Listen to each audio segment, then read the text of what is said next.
Buenos días, seguimos con las transmisiones de la Escuela Judicial Electoral.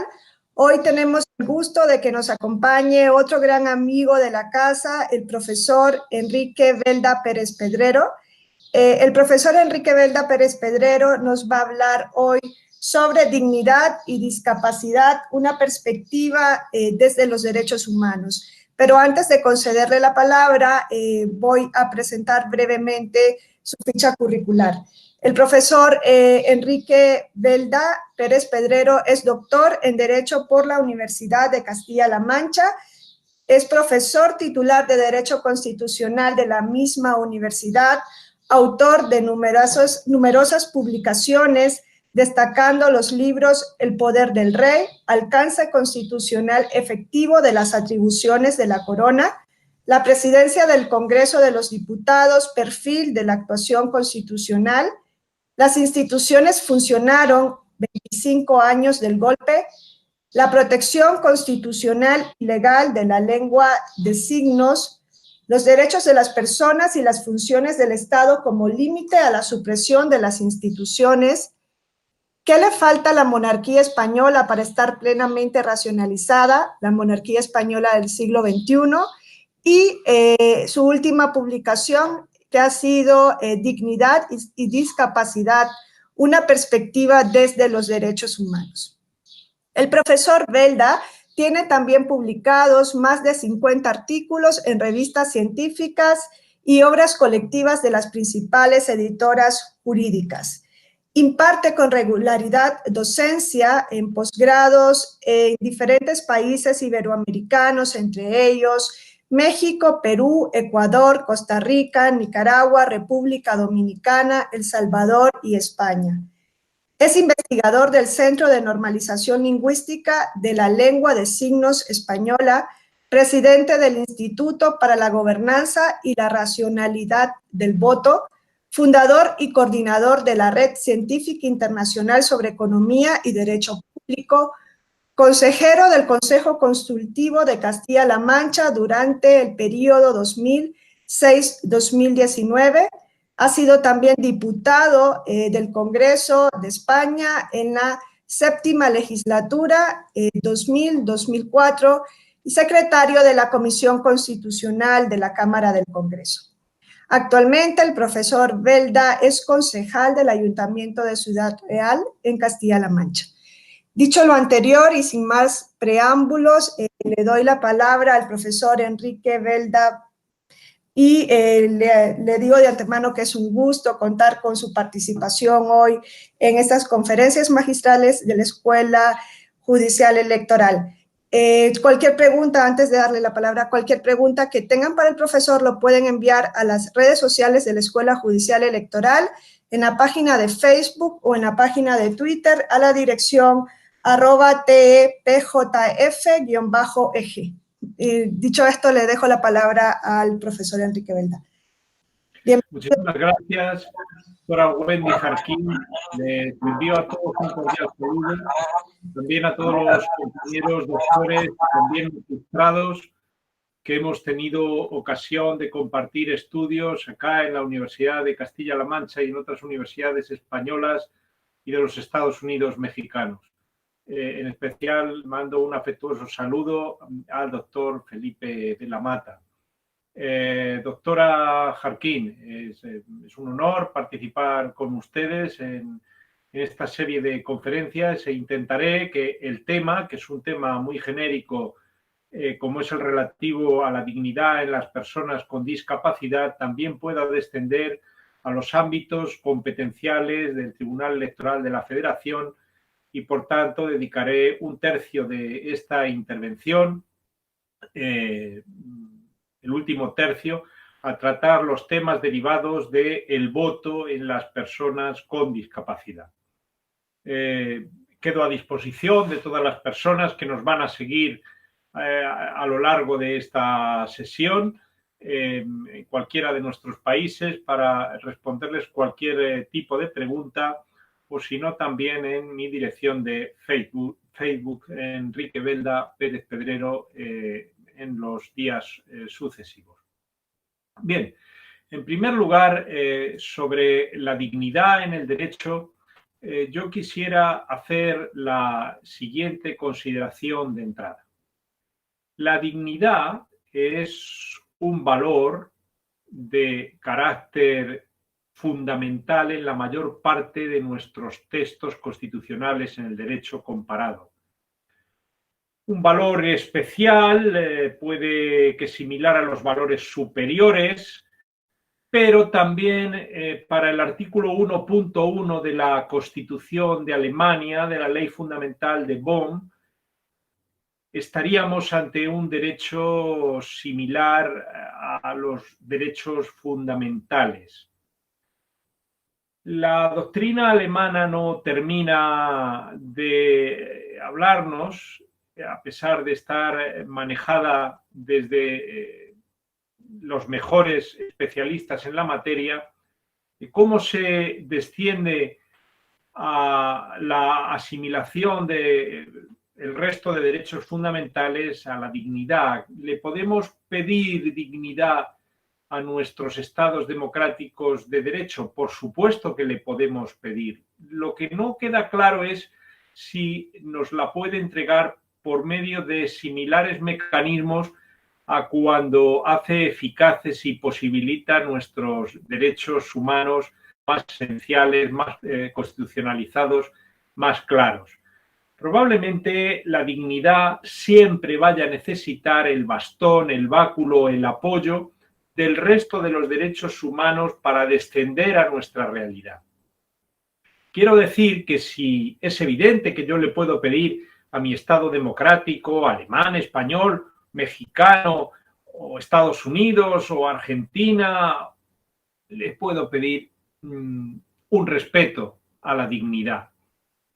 Pero la objetivación de esa dignidad respecto de el beneficio para la persona necesita, estimo, siguiendo creo opiniones mayoritarias, necesita la llamada a alguno de los derechos fundamentales que de alguna forma son capaces de recibir una prestación más clara por parte del Estado de Derecho. Pongo un ejemplo. Mi dignidad se me vulnera si no se me da un derecho a la educación, un derecho a la libertad o un derecho al acceso a la justicia, a la tutela judicial efectiva. Esto es evidente. Pero para saber que se me está vulnerando la dignidad, acudo al contenido de estos derechos de tal manera que al no darse uno o varios, yo encuentro una forma de reconocer que mi dignidad ha faltado. Por tanto, sí que creo que la dignidad es algo más que un mero principio y que, por supuesto, tiene que tener una aplicación de naturaleza práctica. Pero esta creo que se da cuando entran en juego los derechos humanos para hacer descender a la dignidad desde las musas al teatro, desde esa posición, digamos, horizontal, que posibilita su llamada en beneficio de la persona, porque viene de la mano de la implementación de alguno de los derechos reconocidos, de alguno de los derechos contenido, si se le puede exigir al Estado, en la medida de los patrones internacionales o de la consideración de carácter nacional. Bueno, en el caso de las investigaciones que he tenido la suerte de presentar hace muy pocos meses, también en los Estados Unidos mexicanos, en la Ciudad de México, del libro Dignidad y Discapacidad, yo he querido enlazar la necesidad que tiene el nuevo derecho de las personas con discapacidad de renovar las instituciones jurídicas relativas a los derechos humanos, que ha costado mucho trabajo consolidar, que ha costado mucho trabajo que se reconozcan por parte de nuestras sociedades, pero que deben de adaptarse a la realidad de personas que habitualmente no han sido entendidas como elemento de investigación ni como punto de partida para la evolución de las teorías. La teoría de los derechos humanos ha venido a partir de una especie de estándar de normalidad de la persona que no se sostiene porque no hay dos personas iguales, y a medida que han pasado los años y se ha profundizado en la igualdad de categorías discriminadas históricamente, como las personas con discapacidad, ha sido necesario replantear algunos elementos. Yo creo que la teoría de los derechos humanos solo ha hecho que causar un enorme bien a nuestras sociedades, pero que no siempre se puede partir para fundamentarla de una persona en una determinada realidad social, económica, psíquica o física incluso, y que la persona es un todo muy complejo que necesita, precisamente acudiendo a la dignidad, ser valorada como tal y no ser objetivada en unos parámetros que algunas veces han hecho que la teoría de los derechos humanos fuera vista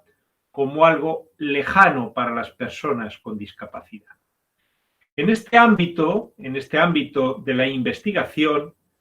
el derecho muchas veces ha pensado que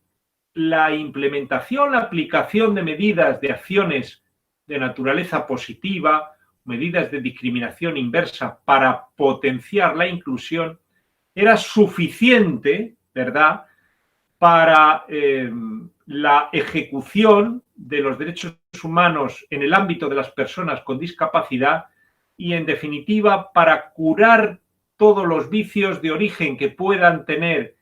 la aplicación de los derechos humanos por no haber pensado en las personas con discapacidad. Y esto no es siempre así. Lo fundamental es recordar siempre que personas con discapacidad son personas y que, por tanto, por ese mero hecho, han de ser sujetos, ser titulares de cada uno de los derechos humanos fundamentales que se reconozcan en nuestras naciones o a nivel universal,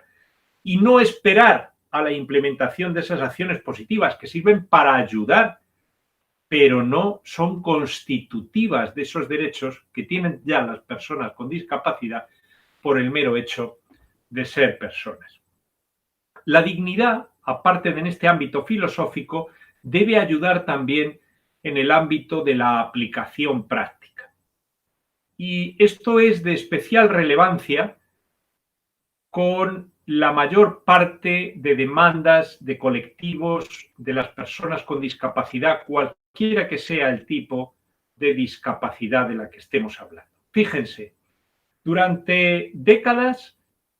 los movimientos asociativos de las personas con discapacidad y en el ámbito del derecho, todas las personas que han estado preocupadas por una integración de las personas con discapacidad, se han fijado y han hecho bien en el ámbito de fomentar la igualdad. Es evidente que hay una desigualdad cuando nos encontramos con la necesidad de insertar socialmente a las personas con discapacidad, y parece ser que todo tiene que girar en torno a la igualdad como derecho, como valor, como principio, para que una persona con discapacidad tenga las mismas oportunidades y llegue a ser igual que la persona que no tiene ninguna discapacidad. Y actuar, por tanto, exactamente igual que con la potenciación de medidas para evitar cualquier tipo de discriminación. Siendo esto cierto,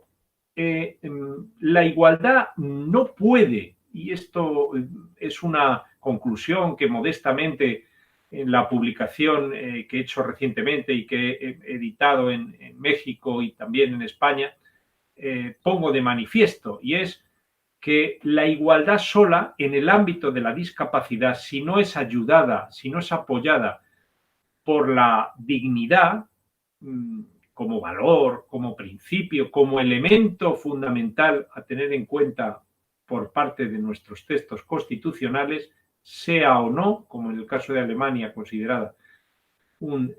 derecho de carácter fundamental, la dignidad tiene que acompañar a la igualdad en determinados colectivos más que en ninguno.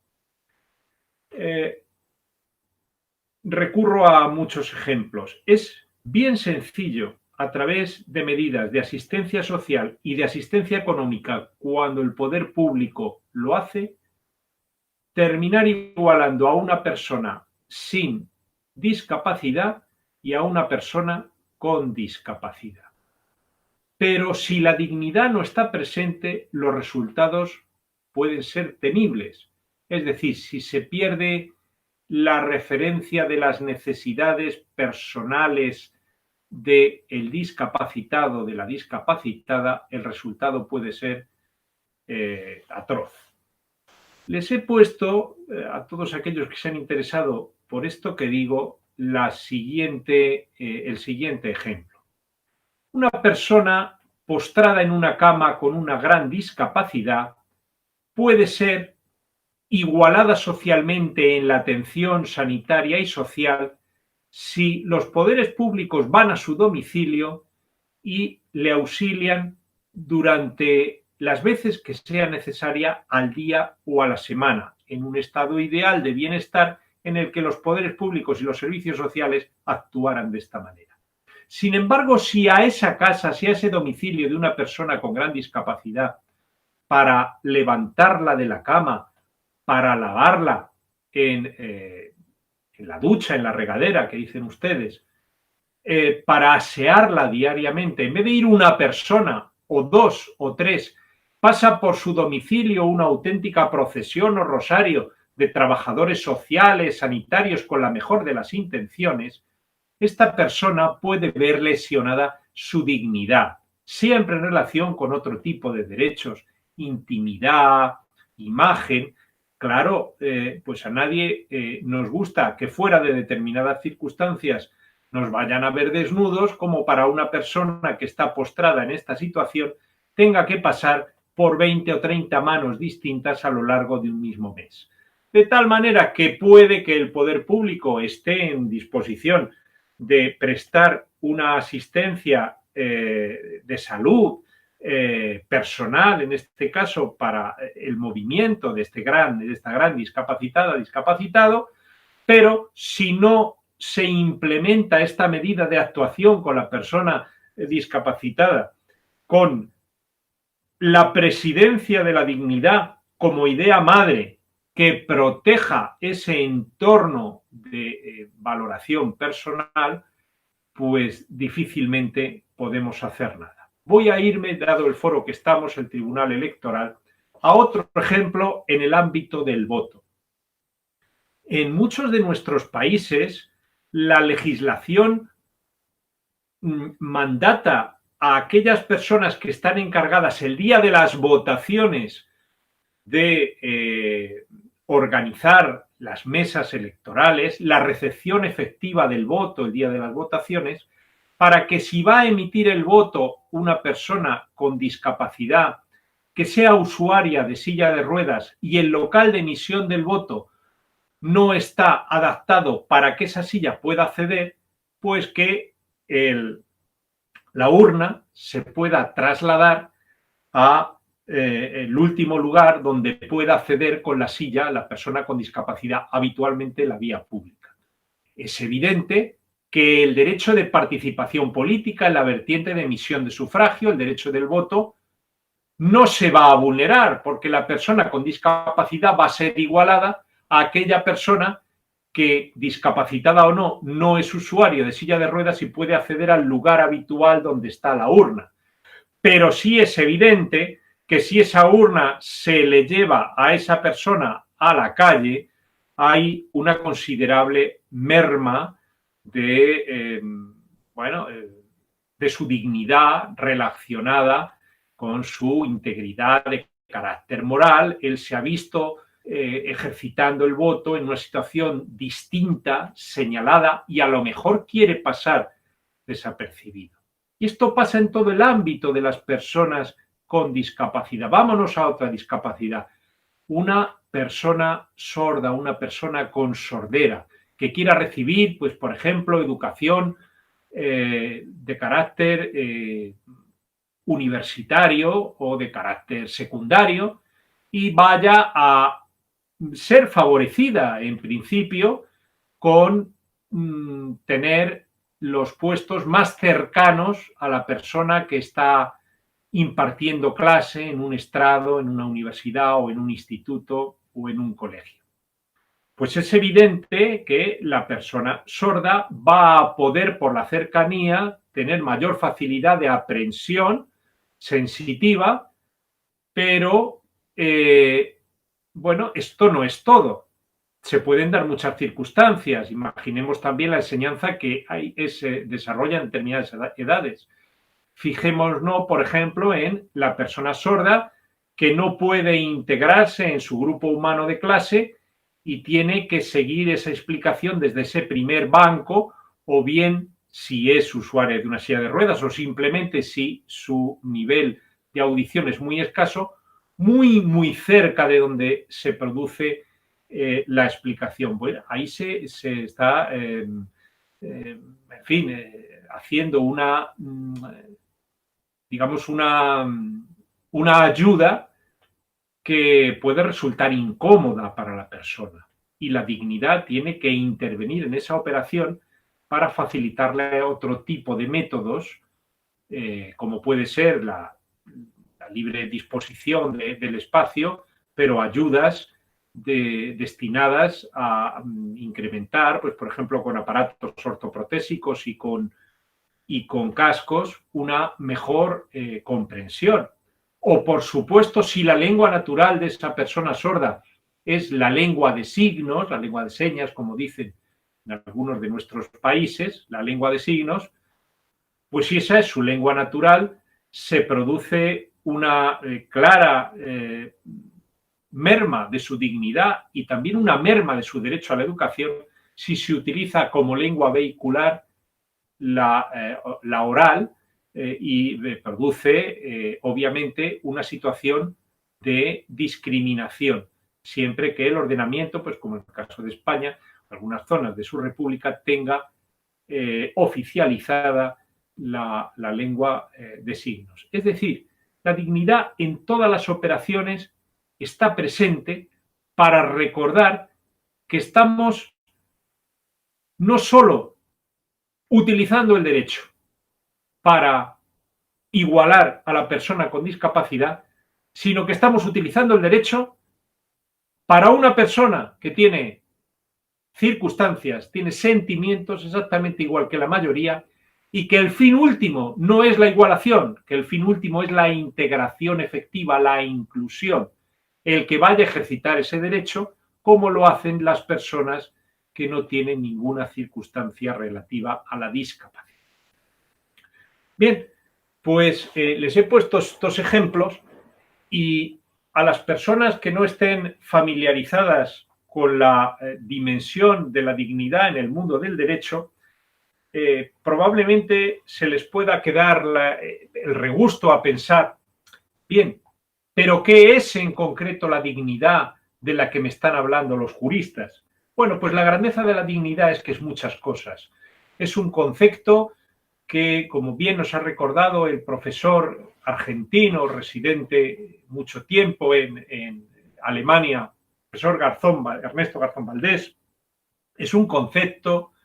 que se comprende por la inclusión, esa idea, ese recordatorio perpetuo al derecho que la persona lo es, ese límite también para la actuación de los poderes públicos, esa forma de recordar que no somos objetos. Todas esas acepciones jurídicas y metajurídicas de la dignidad hacen precisamente que tenga un mayor valor que los derechos fundamentales a la hora de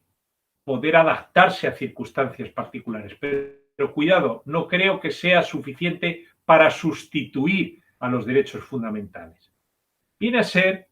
a mi modesto juicio, una forma de interpretar cómo se aplica cada uno de esos derechos fundamentales, recordando una especie de reglas maestras que precisamente por lo indeterminado permiten una aplicación a cada una de las circunstancias que exigen, como hemos estado viendo en los ejemplos precedentes, pero también, precisamente por su indeterminación, no parece posible que la apelación a la dignidad sirva para pasar por encima de cualquier situación y olvidar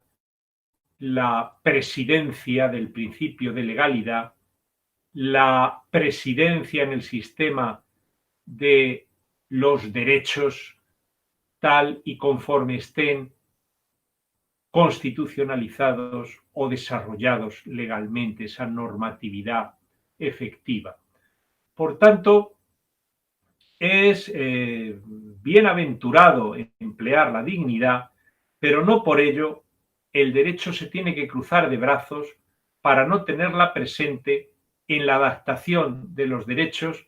a determinados tipos de circunstancias, a determinados tipos de situaciones jurídicas y también de colectivos. Y en el caso de la discapacidad hay muchos elementos y muchos referentes que permiten efectuar ese descenso. Y se encuentran, entre otros instrumentos jurídicos, en la Convención de Nueva York del 13 de diciembre del 2006, donde se reflejan una serie de principios de absoluta e inmediata vigencia, como son los que giran en torno a la autonomía plena, derivada de la inclusión, a la vida ajena a interferencias de la sociedad allá donde no sea necesario en las personas con discapacidad, a una vida plena, en definitiva, que pueda ser vivida con libertad, con igualdad, pero dentro de la sociedad que no siempre está organizada pensando en el diferente, sea persona con discapacidad o sea sujeto de cualquiera de las categorías habitualmente sospechosas de discriminación. Bien, entrando ya en el último tercio de los 45 minutos que se me han concedido, quiero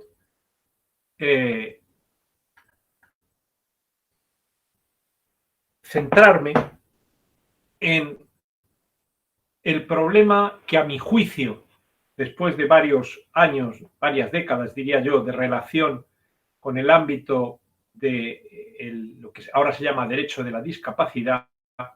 he encontrado como uno de los asuntos de más difícil abordaje y de más difícil resolución. Y que tiene que ver, y de ahí la invitación a este foro, que comparto con mucho honor con ustedes,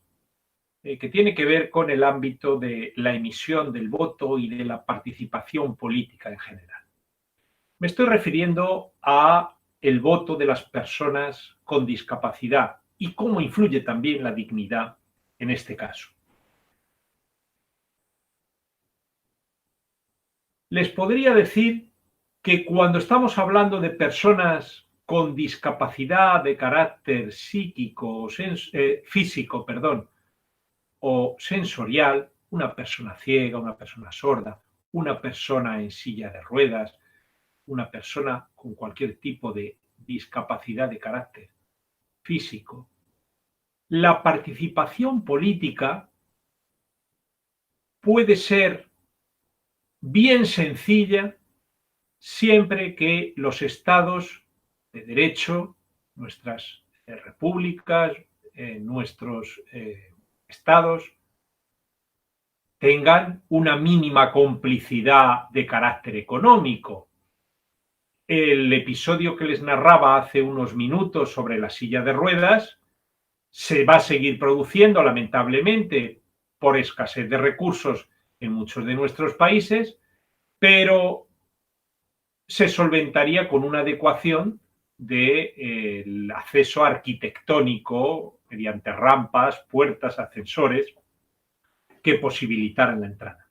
Igual sucede en la emisión del voto para personas ciegas a través de la traducción de papeletas y medios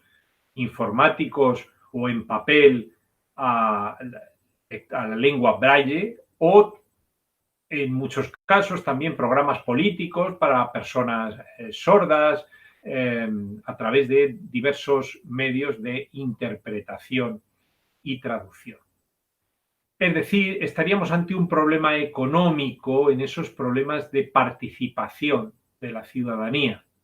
en el cual no solo los poderes públicos están implicados, sino también la falta de colaboración, muchas veces por ausencia de formación, del común de la sociedad, de terceras personas. Pero a nivel jurídico, el principal problema en la participación política se presenta con las personas con discapacidad psíquica o psicosocial o intelectual, las personas que tienen declarada una discapacidad de carácter psicosocial o intelectual, en cuanto a que tengan problemas de formar la opinión necesaria para la emisión del voto o para conformar el contenido de los derechos de participación política. Esto se resume en la pregunta de si una persona con discapacidad intelectual puede o no puede votar y, por tanto, participar en la sociedad.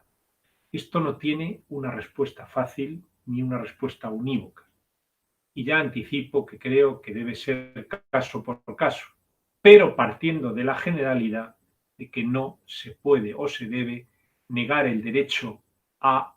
la participación política y específicamente, como ejemplo, el derecho de sufragio activo, el derecho al voto, a toda persona por el simple hecho de tener diagnosticada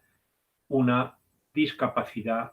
de carácter intelectual. ¿Por qué? Bueno, pues porque no es como tener un brazo roto o una pierna rota, o no es como saber si tenemos visión en los ojos o no la tenemos, o casi no la tenemos. No, en el ámbito de la discapacidad intelectual, una persona no responde a esos patrones habituales y, por tanto, es claramente discriminatorio que por el mero hecho de que se declare a una persona incapaz por el hecho de la discapacidad intelectual o que por cualquier otro cauce normativo se impida votar a una persona por discapacidad intelectual, pues no tiene lógica. ¿Por qué? Bueno, porque hay aspectos de la discapacidad intelectual que a lo mejor permiten no gobernarse en unos asuntos, pero permiten muy claramente saber distinguir las distintas opciones políticas y sociales y los distintos líderes, los distintos candidatos que tienen que ser votados. En España, hasta hace bien poco, nuestra ley electoral venía a permitir que los jueces y magistrados que incapacitaban a una persona por razón de su discapacidad intelectual asociaran también la pérdida del derecho de sufragio activo y pasivo, no le dejaban votar de forma inmediata. La reacción ha sido, en la anterior legislatura constitucional española, el quitar creo que esto es correcto, quitar ese proceder, ese comportamiento general de los poderes públicos de restar el voto para declarar que todo aquel que tiene una discapacidad intelectual puede votar. Pero esto es verdaderamente problemático. El sector de la discapacidad ha hecho lo que debía de hacer. En España tenemos una organización que representa al sector de la discapacidad, el CERMI, Comité Español de Representantes de Discapacitados Españoles, que agrupa a las organizaciones que en un país de 47 millones de personas, pues tiene como referencia entre discapacitados y sus familias a un porcentaje elevadísimo de la población, a lo mejor más de 3.800.000 discapacitados y sus familias forman un porcentaje bien grande de la población. Y fíjense ustedes, pues como es lógico, el colectivo de personas con discapacidad y buena parte de la clase jurídica hemos visto con mucha simpatía que se favorezca el voto de las personas con discapacidad intelectual. Esto es así y, bueno,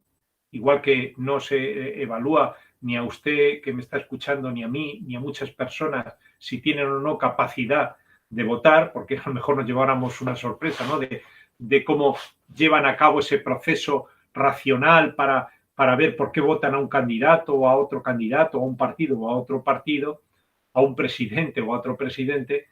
Pues claro, no se puede exigir a las personas porque tengamos una sospecha de que tienen algún tipo de discapacidad intelectual o porque tengan la discapacidad intelectual que nos hagan el proceso de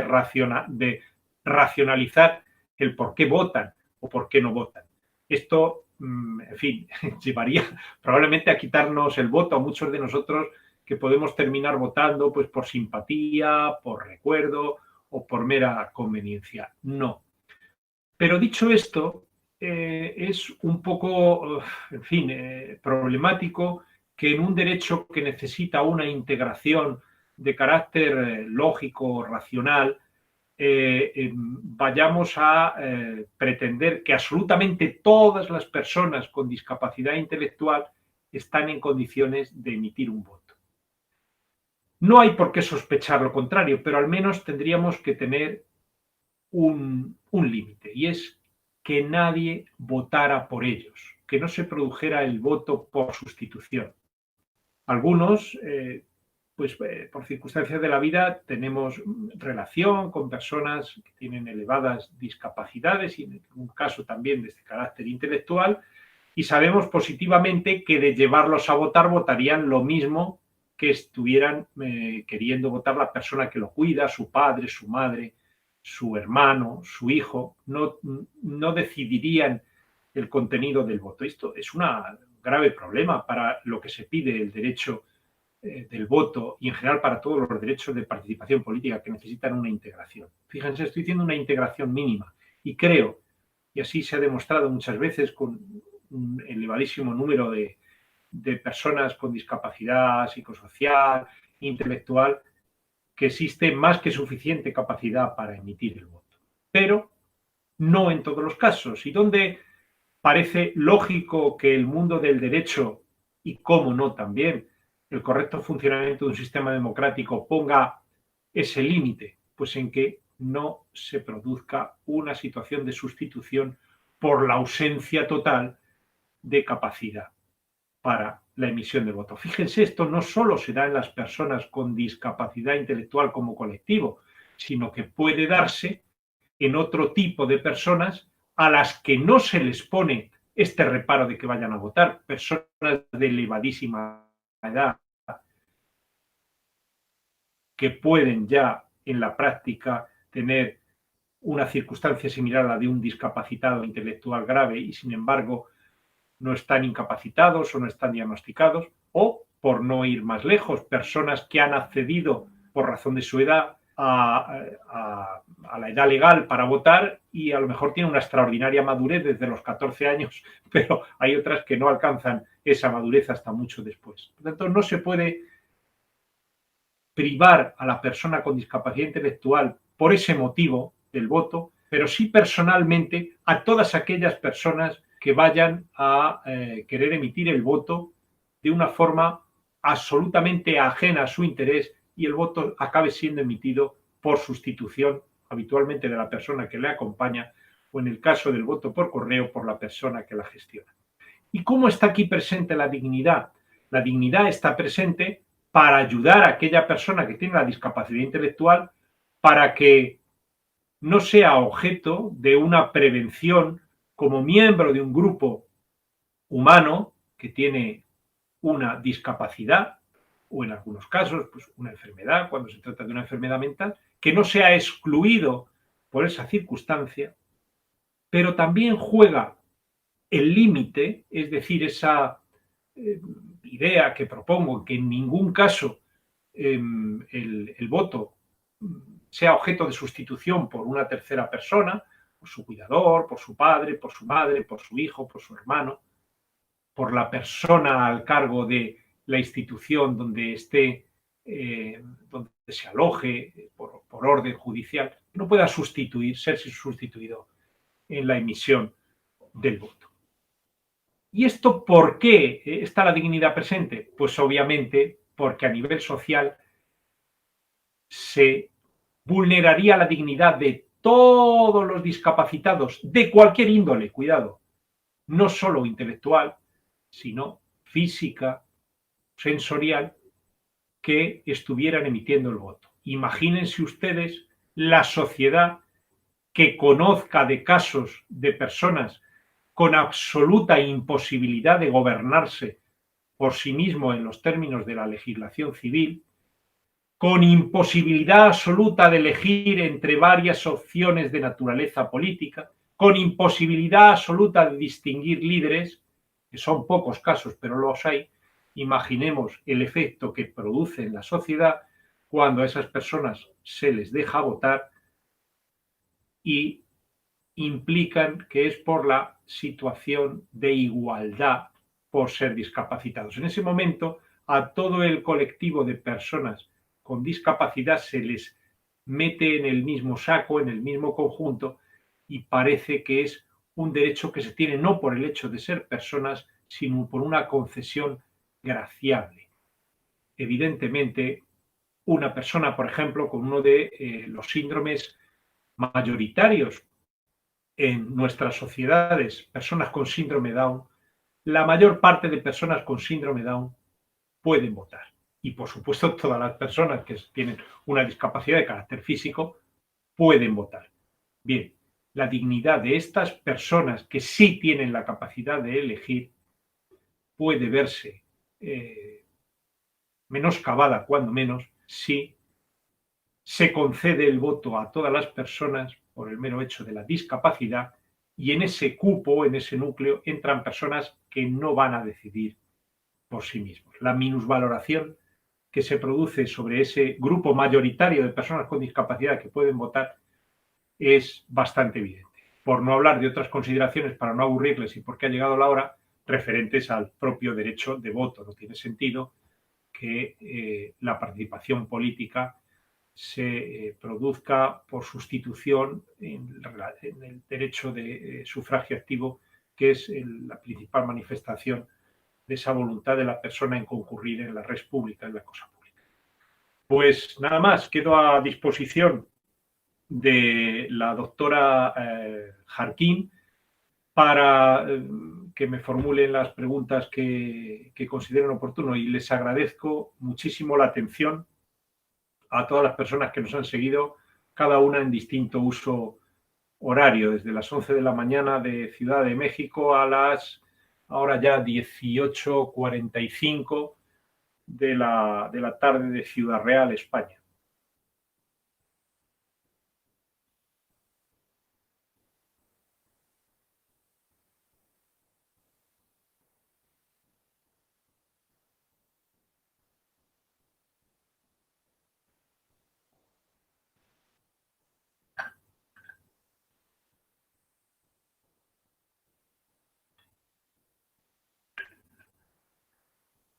Sí.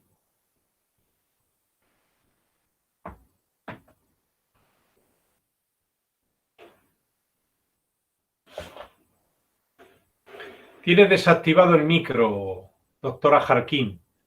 Ay, Dios, las cosas de la tecnología. Te digo que es un asunto de gran importancia. En México, por ejemplo, existe una población de alrededor de 8 millones de mexicanas y mexicanos que padecen algún tipo de discapacidad, es decir, alrededor de un 6% de la población tiene algún tipo de discapacidad, y de esos 8 millones se dice que un 50% se encuentra en situación de pobreza y alrededor de un 54% son mujeres, con lo cual vemos que hay una serie de barreras estructurales que se tienen en las que se tiene que trabajar para que esta parte de la ciudadanía pueda acceder en condiciones de igualdad real, efectiva, material al ejercicio de los derechos que le corresponden. En el ámbito político electoral se ha ido trabajando a fin de incluir a esta parte de la población.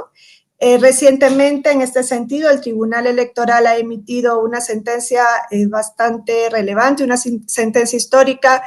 que es la que se emitió en el caso sub-JDC 1282/2019, en la que entiende que todas las autoridades del Estado, aunque en este caso únicamente se refería al Congreso del Estado de Hidalgo, pero la interpretación que se hace a raíz de los principios de convencionalidad es que todas las autoridades del Estado están obligadas a adoptar las medidas afirmativas que sean necesarias para que las personas con discapacidad puedan ejercer sus derechos de participación política realmente en condiciones de igualdad. Y aquí el foco se pone en el ejercicio del derecho del sufragio pasivo, a fin de que no solamente sean postuladas a cargos de elección, sino que puedan acceder a los mismos y puedan acceder a estos espacios de toma de decisiones. Entonces, recientemente hemos tenido ese criterio de sala superior que esperamos se pueda ir extendiendo hacia los otros estados que integran a la República Mexicana y que se extienda también a nivel federal, ¿no? Y con relación a lo que hablabas del voto, el reconocimiento del derecho al voto de las personas con discapacidad, aquí en México subsiste en la Ley General de Instituciones y Procedimientos Electorales, en el artículo 280, apartado 5, una parte de la norma que establece que en ningún caso se permitirá el acceso a casillas de personas que se encuentren privadas de sus facultades mentales. Es decir, que subsiste este apartado normativo que podría ser aplicado por los funcionarios de mesas de casillas en el sentido de impedir el acceso a las urnas de las personas que cuenten con algún tipo de discapacidad mental. Este artículo tiene grandes visos, ¿no?, de inconstitucionalidad y de inconvencionalidad, y desde luego se debería actuar sobre ello para que no exista en la normativa mexicana ningún tipo de precepto que hable de una exclusión automática, ¿no?, del ejercicio de este derecho tan importante de las personas que tienen algún tipo de discapacidad. Entonces, dicho esto, Enrique, pasaría a hacerte llegar las preguntas que nos han enviado a través de las redes sociales las personas que han seguido tu intervención. Estas preguntas se circunscriben casi de manera general a estas acciones afirmativas que se tienen que ir creando para que las personas con discapacidad puedan acceder a la igualdad sustantiva. Y en este sentido, el profesor José Ramón Narváez nos pregunta, ¿qué opinión te merecen las acciones afirmativas que fomentan la inclusión de las personas con discapacidad? ¿Hasta qué momento debe extenderse este tipo de medidas para no generar inequidad? Y también de la Escuela Judicial Electoral nos preguntan qué medidas, si consideras que además de las cuotas hay otras acciones afirmativas que se deberían tomar para lograr que las personas con discapacidad puedan acceder a espacios de toma de decisión. Sí, pues muchas gracias a todos, doctor Narváez, y también a la escuela. Vamos a ver, como respuesta general y también como complemento a tu excelente introducción, doctora, me gustaría señalar que las acciones afirmativas son imprescindibles para la concreción de los derechos, eso es pacífico, pero doctora, tiene usted que apagar el micrófono para que no reverbere. Esto es, gracias. Pero las acciones son el complemento a una actividad constitucional y legislativa de reconocimiento de los derechos de las personas con discapacidad por el hecho de ser personas. Esto, que es una obviedad, quiere decir que cuando esté en la mano de cualquier operador jurídico la materialización de cualquiera de los derechos, hay que proceder a una interpretación favorable de los mismos, haya o no haya medidas de acción positiva. Por ejemplo, yo no puedo esperar a que una administración pública habilite medidas de acceso al empleo público para las personas con discapacidad y aplicación de cuotas o de cualquier otra acción positiva, si a la hora de ejecutar esas pruebas de acceso no estoy pensando ya en cómo puedo aplicar el derecho de la forma más ventajosa a esa persona. Es decir, yo no puedo, como organizador, por ejemplo, de un concurso oposición, esperar a que alguien se haya acordado de acceder, de poner una prueba selectiva adaptada a una persona ciega, sino que como organizador tengo que materializar su derecho de acceso en condiciones de igualdad ejecutando el proceso selectivo en atención a esa persona. O cuando llegue la posibilidad de acceso en una reserva de plaza, ya implementada la medida, la acción positiva para personas que tengan problemas intelectuales severos y que vayan a acceder a algún nivel de la administración de carácter básico, no puedo esperar solo al tenor de una acción positiva que diga cómo pasar a una lectura fácil la prueba selectiva, sino que tengo que favorecerla como ese ejecutor. Quiero decir que muchas veces en el ámbito de la aplicación del derecho se asocia: ¿hay acción positiva? Bien. Bueno, si no la hay, es responsabilidad del legislador que no la está implementando, pero yo voy a seguir adelante con la ejecución de mi acto administrativo, caiga quien caiga, y aun siendo en contra de la persona con discapacidad. No, los derechos son iguales para todos y debemos de favorecer esa posibilidad. No hace falta, por ejemplo, que haya un protocolo para atender a una persona sorda cuando va a poner una denuncia en una casilla de policía, en una comisaría de policía,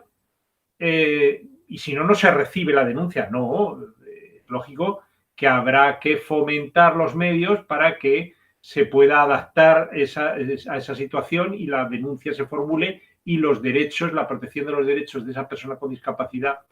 no quede desasistido. Por tanto, sí que es imprescindible y durante mucho tiempo y probablemente hasta que en el ámbito del análisis de cada problema se revele que se ha producido una situación de igualación. Pero igual que en otros colectivos, como el de la mujer, también sujeto a discriminación múltiple, como el de la discapacidad, hay posibilidad objetiva de señalar si se ha llegado o no se ha llegado. En el ámbito de la discapacidad suele ser muy difícil valorar en qué momento se produce esa igualación y en qué momento no.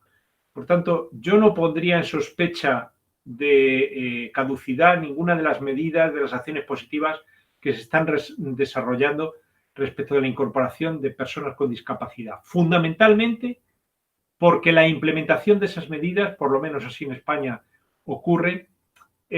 no está teniendo eficacia porque las acciones positivas no suelen ser congruentes. Por ejemplo, la reserva de puestos en la administración,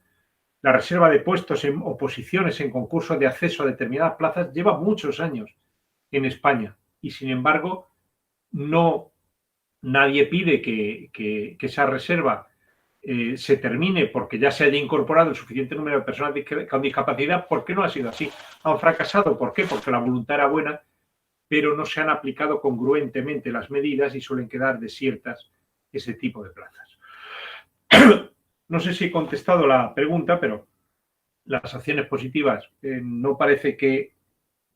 en una valoración general haya que cuestionarlas. Ojalá llegue el momento en que las tengamos que cuestionar al modo de la reserva de plazas de la administración pública, por ejemplo, en el derecho alemán para las mujeres, una vez ya que consiguen esa situación de paridad. Gracias, Enrique. Nos preguntan también con relación a la implementación de estas medidas, si consideras que, bueno, que es un comentario primero que nos dice que algunos han considerado como activismo judicial la implementación de medidas para garantizar los derechos de las personas con discapacidad. ¿Qué opinas sobre esto? Y por otro lado, también nos preguntan cómo se resolvería en España el hecho de que compitan por el mismo cargo de elección dos personas con capacidades, con diferentes tipos de discapacidades. Bueno, empezando por la segunda pregunta, no se contempla, pero se resuelve fácilmente. Cualquier persona con o sin discapacidad puede acceder a cargos y funciones representativas, tanto de naturaleza territorial como de la función pública, y desde luego si es entre varios tipos de discapacidad diferente, pues ocurre igual. No hay para el acceso a puestos de la administración otro requisito que lo que digan las bases de la convocatoria. Obviamente, si hay una reserva de plazas para personas con discapacidad intelectual o psicosocial, no se puede presentar a aquella persona que no tiene ninguna discapacidad, pero tampoco el que tenga una discapacidad de carácter sensorial o de carácter físico, porque no está pensado para ella.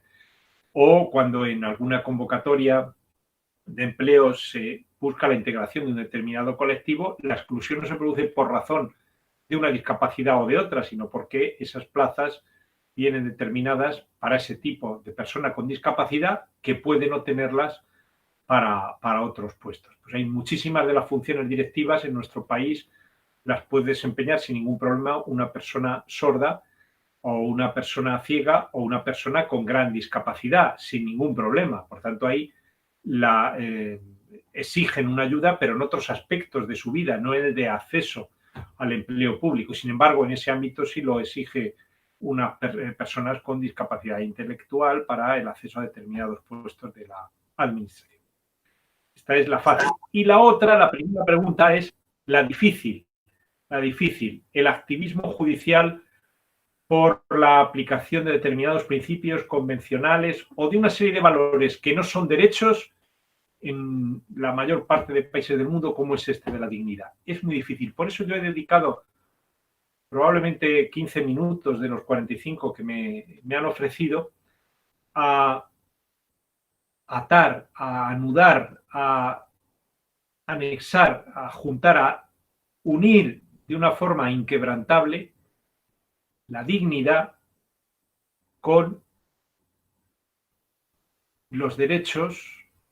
humanos constitucionalizados, los derechos fundamentales, con los derechos positivados, los derechos que ya sabemos cómo esgrimir, cómo ejercitar, cómo los utilizamos y acudimos a la dignidad para que nos ayude a darle una perspectiva de salida a ese derecho, a esa acción que tenemos frente al Estado. Es esa cobertura de acompañamiento que le da sentido y que permite, sí, una aplicación progresiva, útil, pero no una aplicación contra ley, no una creación del derecho basada en una interpretación ideal de un principio convencional o en este caso de la dignidad. Por eso hay que tener mucho cuidado porque las buenas intenciones las carga el diablo y puede haber elementos en la judicatura que sin duda alguna son muy buenos juristas y que intentan atajar la ausencia de resortes de elementos de carácter normativo implementando medidas desde no se sabe dónde y mediante no se sabe qué procedimiento. Parece siempre mucho más coherente ir buscando uno de los derechos constitucionalizados, conocidos, esos que puede manejar el operador jurídico, y darles ese, digamos, hacer descender ese principio con el que quieren hacerlo progresar, con el que quieren llegar a una interpretación progresiva. Y es así como yo he querido, en esos estudios que modestamente les he presentado, utilizar la dignidad, hacerla descender a realidades concretas en la aplicación de derechos y de acciones positivas, pero siempre atándolas a alguna norma jurídica de derechos, algún derecho en concreto que sepa ya el operador jurídico utilizarlo bien, no de una forma caprichosa ni partiendo solo de premisas filosóficas, sino de interpretaciones jurídicas consolidadas que sean utilizadas para hacer avanzar al derecho, pero de la mano de ese vehículo que siempre tienen que ser los derechos humanos, los derechos fundamentales. Muchas gracias, Enrique. Antes de finalizar, sí quería hacerte una pregunta, y es que recientemente estuve leyendo el informe del Comité de Bioética en España sobre la priorización de los recursos sanitarios en este contexto del coronavirus, y ahí hacían alusión a que una de las recomendaciones que se habían dado para la atención en los cuidados intensivos era como no priorizar como candidatos primarios a las personas con discapacidad para que pudiesen ser asistidas por ventilación mecánica. No sé cómo se ha tratado esto ya en España, si se ha seguido hablando de este tema, porque sí escuchaba cuando hablaban de las personas adultas mayores, pero no sé cómo quedó finalmente el tema de las personas con discapacidad en el acceso a estos mecanismos. Bueno, yo temo que muchas de las acciones y también de los documentos que han salido, tanto de la clase política como de la científica durante estos últimos meses con atención al coronavirus, probablemente sean para olvidar muy pronto, porque se trata de un problema nuevo y creo que no debemos de vernos olvidados como sociedad por toda la actividad precipitada y la mayor parte de las veces errática de las personas que están interviniendo en atajar desde esos ámbitos de los que usted me habla el problema. Es decir, se trata de una intervención fabulosa de toda la clase médica, al menos la que yo conozco en España. Han intervenido como auténticos héroes que son, han salvado muchísimas vidas. Pero si pasamos a ese otro ámbito de funcionarios, de papeles, de informes, pues la verdad es que más valdría científicamente preciso, porque seguro que los que lo han elaborado son enormes científicos, muy buenos científicos, pero no creo que hayan intervenido ahí expertos en derechos humanos, porque es una barbaridad, y aquí vuelvo a hacer la llamada derechos humanos y dignidad, el poder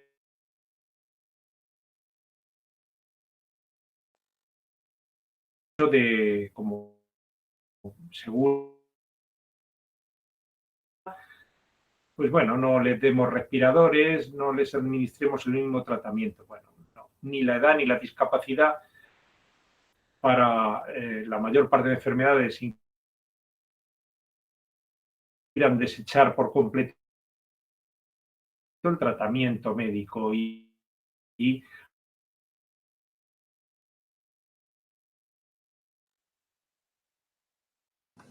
Perdón, Enrique, creo que tenemos algún problema con internet.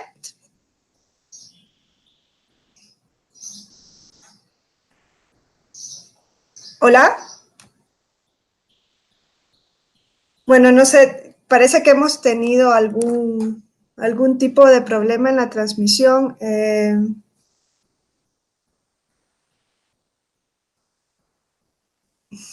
No sé si pueden escuchar. Bueno, no sé, creo que hemos tenido algún tipo de problema en cuanto a la conexión inalámbrica. La verdad es una pena porque no No puedo recuperar la señal con el profesor Belda.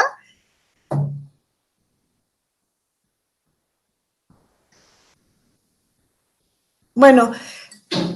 como no podemos recuperar ahora mismo la señal, daríamos por finalizada esta sesión, agradeciendo a nombre de los magistrados y magistradas de Sala Superior y de la directora de la Escuela Judicial Electoral, la doctora Gabriela Rubalcaba, la participación del profesor Enrique Belda en esta sesión, y agradeciendo también la atención que han tenido todas y todos los que nos han seguido a través de las redes sociales. Los invitamos a seguir participando en los programas académicos que la Escuela Judicial Electoral tiene preparados para este día y para esta semana. Muchas gracias y buenas tardes.